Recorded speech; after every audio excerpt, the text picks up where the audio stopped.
师傅肯定会来救我的。你师傅如果武功虽然比我差了很多，但是自命不凡，视拯救天下苍生为己任。如果牺牲我可以让师傅替天行道的话，也心甘情愿。我杨逍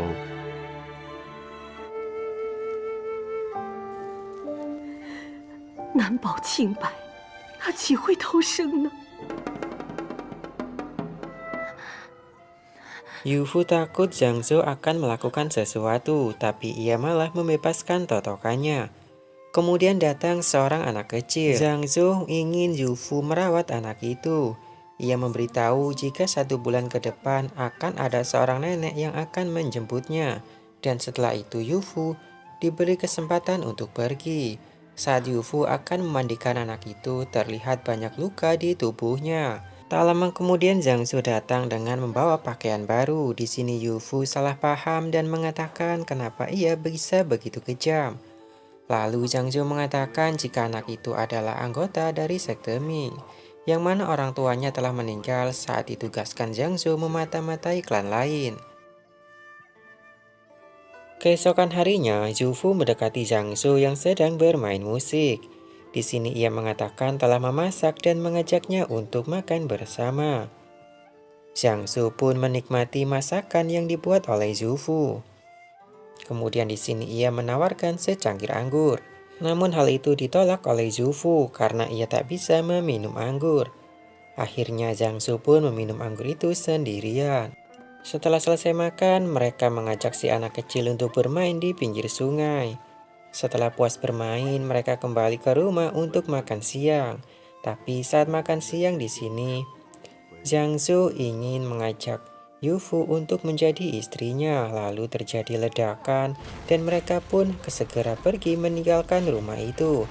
Ternyata salah satu anggota sekte Ming ingin melakukan pemberontakan. Ia merasa jika kakaknya yang telah setia, yang mengorbankan nyawanya, ternyata Zhang Zhou hanya menyelamatkan seorang anak kecil. Di sini ia sangat marah dengan hal itu dan ingin membunuh Zhang Zhou. Saat menggunakan tenaga dalam, Zhang Zhou tak bisa melakukannya karena ia telah diracuni. Beruntung Zhang Zhou bisa melarikan diri dan membawa Zhou Fu pergi dari tempat itu. Tapi tak lama setelah itu para pengejar itu menemukan mereka. Beruntung Zhang Zhou telah berhasil menetalkan racun yang ada dalam tubuhnya.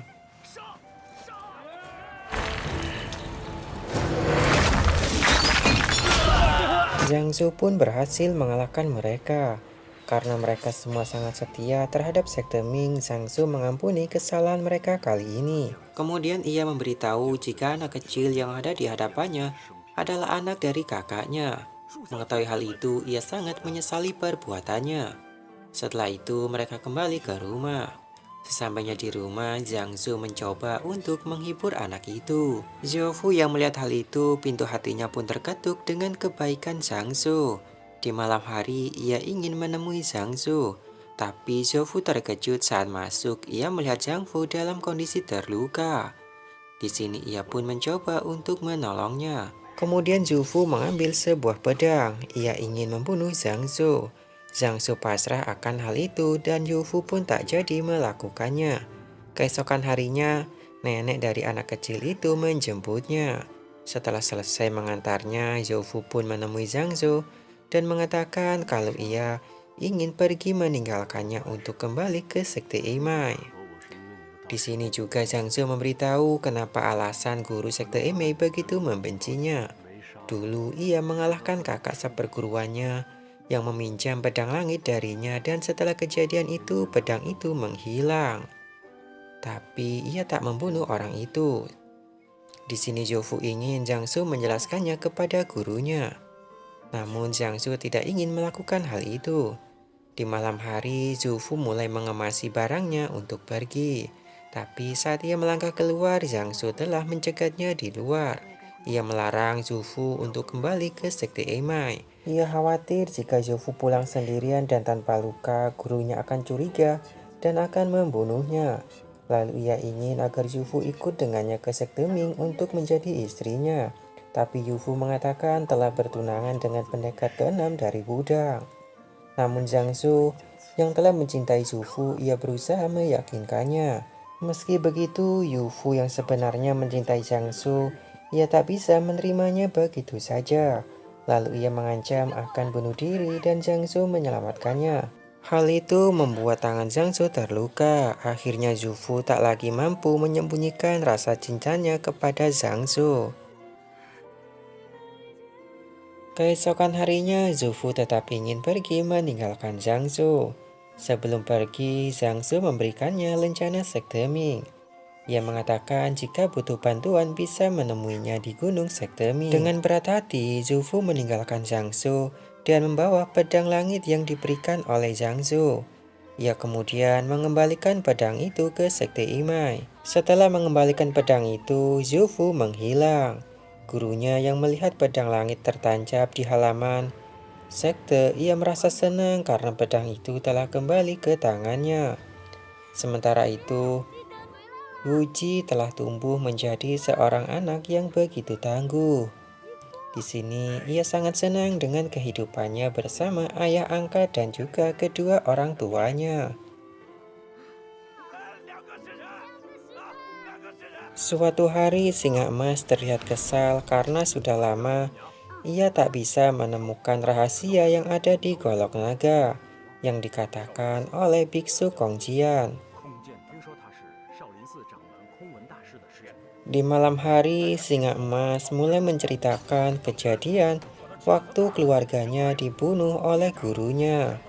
Hal itu membuatnya sangat ingin melakukan balas dendam. Karena kungfunya berada di bawah gurunya, ia pun pergi ke Sekte Kongdong untuk mencuri kitab tinju 7 kerusakan.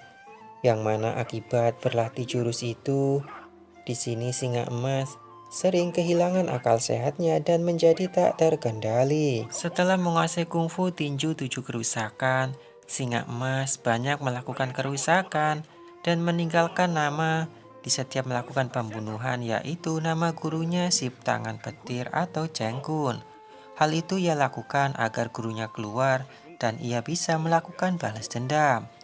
Sempat suatu hari ia ingin membunuh pendekar pedang pertama dari Wudang untuk menimbulkan kegaduhan di dunia persilatan. Tapi pada waktu itu, aksinya dihentikan oleh Biksu Kongjin. Lalu Biksu Kongjin memberitahu jika orang yang membantunya mencuri kitab tinju 7 kerusakan di Sekte Kongdong adalah Cheng Kun. Ia juga bilang jika ilmu Singa Emas masih berada di bawahnya meski telah menguasai jurus tinju 7 kerusakan. Tapi Singa Emas tetap ingin melakukan balas dendam. Lalu Biksu Kongjin menawarkan jika ia bisa melukainya dalam 13 pukulan, maka ia akan membawanya untuk bertemu dengan Cheng Kun.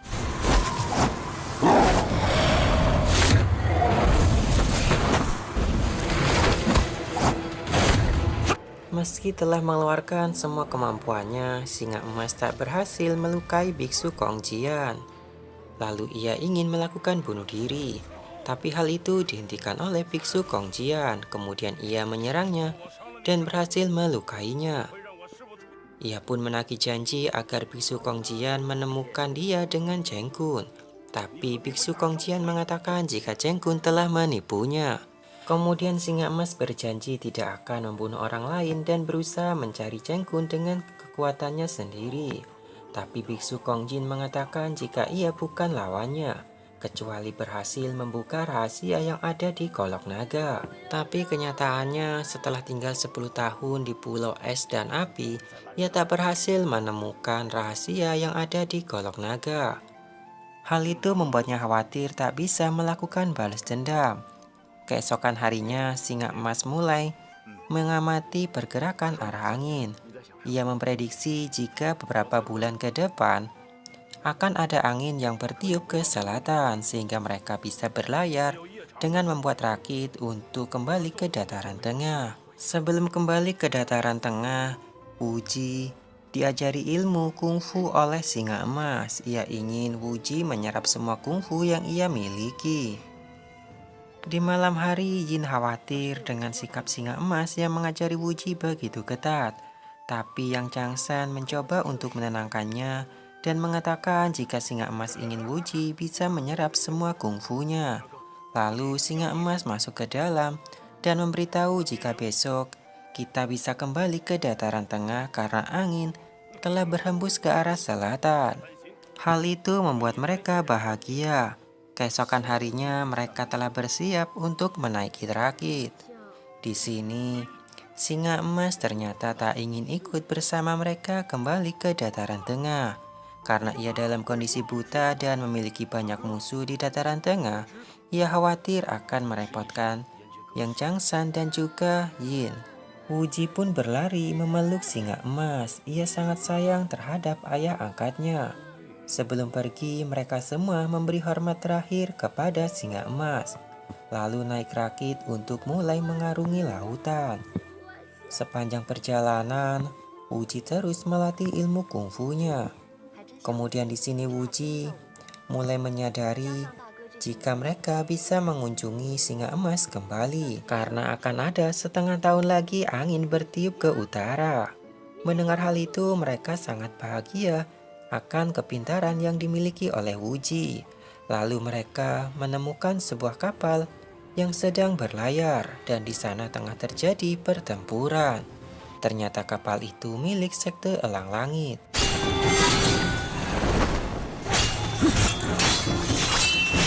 Mereka pun menaiki kapal itu. Saat di atas kapal, kakak Yin sangat senang karena telah bertemu dengannya. Begitu juga dengan pendekar Wudang kedua, ia sangat senang bertemu dengan Yang Changsan. Lalu Yin mengenalkan Wuji kepada kakaknya.